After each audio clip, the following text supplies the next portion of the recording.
बर्तन धो दूं, रोटी बना के खिला दूं, मना नहीं है, पर 5 दिन मारे मत छेड़ दो। सियोर वाला मारा जाए कथा सुनने चो, मेयर से मत बोल दियो कि तुम ये काम कर लो, 3 बजे जाऊं 6 बजे तक कथा सुनूंगी, ओके बता दो। छोड़ने कौन जाएगा? तो कि भले मत जा। तुम कितना छोड़ दिया मालूम बताओ? शमशान तक भी तो अकेले छोड़ने नहीं जाओ, 4-6 के बुलाओ तो अकेले जाओ, कौन सा ले जाओ? नहीं जाओ। तो मेरे तुम लोग बिल्कुल मेरे को तो छेड़े मत। 5 दिन। और जीजियों भाइयों, जीवन बहुत छोटा सा है।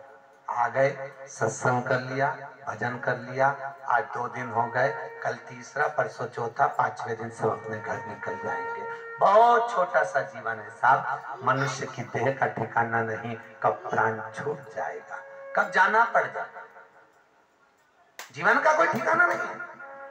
ओ मस्ती में जियो, अलमस्त होकर, धापों की बई की तरह नहीं, खुश होकर, चेहरे पर प्रसन्नता रखकर, लोगों को भी लगे कि कुछ प्रसन्नता का भाव, आनंद है।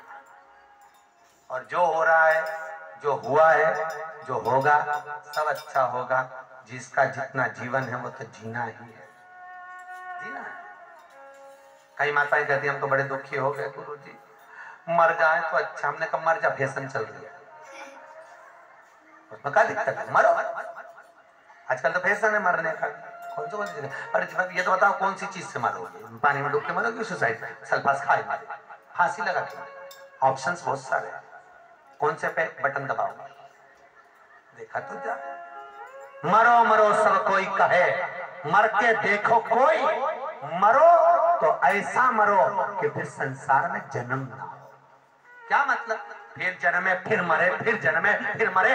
जगत गुरु शंकराचार्य जी कहते हैं पुनरपि जननम पुनरपि मरणम, बार बार जन्म फिर मृत्यु फिर जन्म। तो यहाँ शास्त्र कह रहा है, शिवपुराण कह रही है, जन्म जो मनुष्य का हुआ है 2 कारणों से हुआ। एक तो भगवान का भजन करने के लिए, और दूसरा जो 84 लाख योनियों में कर्म करके आई उसको भोगने के लिए। भोगना तो पड़ेगा। किसी को तुमने आप शब्द होता है। एक कोई पूछ रहा था महाराज, कहने लगे ये हम दुनिया के लोग अपने गांव का डॉक्टर छोड़ के दूसरे के गांव के डॉक्टर को दिखाने क्यों जाते हैं? तो हमने कहा कुछ नहीं है, ये पूर्व समय का जो संबंध था उसका भोग भोगने के लिए जाते हैं। क्यों जाते हैं? क्योंकि पूर्व समय में तुमने उसको कहीं कुछ चुभाया होगा, समझ गए? तो उसी डॉक्टर के पास जाके सुई चुभा जा, भोगना पड़ेगा। भीष्म पितामह का चरित्र उठाओ, गांधारी का चरित्र उठाओ। गांधारी कृष्ण से कहती है, अरे कन्हैया मेरे परिवार को मैंने नहीं देखा, मेरा पूरा वंश मिट गया, मैंने नहीं देखा, एक बार दिखा दे। कन्हैया कहने लगे चल बुआ। मैदान में ले गए, बुआ से कहा पट्टी खोल ले गांधारी।